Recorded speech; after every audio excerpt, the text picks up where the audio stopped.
A massive explosion ripped through central Beirut on Tuesday, killing dozens of people, injuring thousands and blowing out windows in buildings across the city.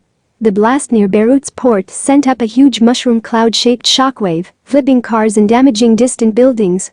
It was felt as far as Cyprus, hundreds of miles away, and registered as a 3.3 magnitude earthquake in the Lebanese capital. Lebanon's Prime Minister, Hassan Diab, said that 2,750 tons of ammonium nitrate, a highly explosive material used in fertilizers and bombs, had been stored for 6 years at a port warehouse without safety measures, endangering the safety of citizens, according to a statement. The Prime Minister called the storage of the material unacceptable and called for an investigation into the cause of the blast, with the results released within 5 days, the statement said. Lebanon's General Security Chief Abbas Ibrahim said the highly explosive material had been confiscated years earlier and stored in the warehouse, just minutes walk from Beirut shopping and nightlife districts. Initial reports blamed the explosion on a major fire at a warehouse for firecrackers near the port, according to Lebanese state news agency NNA. The death toll from the blast is likely to continue to climb as more bodies are pulled from the wreckage. At least 78 people are known to have died, and a further 4,000 wounded, Hassan, the country's health minister said, according to Reuters. There are many people missing until now, Hassan said. People are asking the emergency department about their loved ones, and it is difficult to search at night because there is no electricity.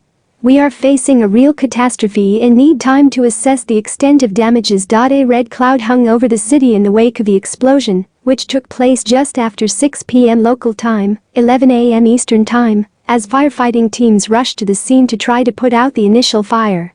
Footage from the scene captured the injured staggering through streets in the capital, and ambulances, cars and military vehicles packed with the wounded. One resident said the scenes looked like an apocalypse. At least 10 firefighters are missing, according to the city's governor Marwan Aboud, who said the scene reminded him of Hiroshima and Nagasaki. In my life I haven't seen destruction on this scale, Aboud said. This is a national catastrophe. Australian Prime Minister Scott Morrison said at least one Australian was killed in the blast, and the Australian embassy building has been significantly compromised. The blast comes at a tense time in Lebanon. On Friday, a United Nations-backed panel is expected to issue a verdict on the 2005 assassination of former Prime Minister Rafik Hariri, a move many fear will stoke sectarian tensions. The country is also in the midst of an economic meltdown, with ballooning unemployment, a tanking currency, and poverty rate soaring above 50%. Beirut's hospitals Tuesday reflected the chaos in the city, as doctors conducted triage on dozens of wounded people. Some had broken limbs, others had been showered with shards of glass.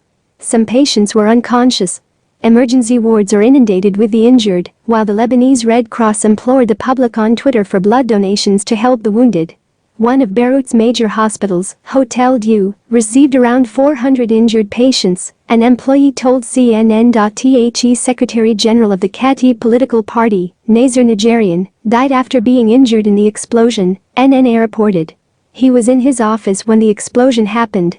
The U.S. Embassy in Beirut urged those in the area of the explosion to stay indoors and wear masks if available, due to reports of toxic gases released from the blast. The explosion damaged buildings across the city, including the official residence of Lebanon's president, the headquarters of former Prime Minister Saad Hariri, and CNN's bureau in downtown Beirut. Homes as far as 10 kilometers away were damaged, according to witnesses, and even people on the distant island of Cyprus felt the blast, according to the European Mediterranean Seismological Center, EMSE. One Beirut resident who was several kilometers away from the site of the blast said her windows had been shattered by the explosion. What I felt was that it was an earthquake, Rania Masri told CNN. The apartment shook horizontally and all of a sudden it felt like an explosion, and the windows and doors burst open. The glass just broke. So many homes were damaged or destroyed.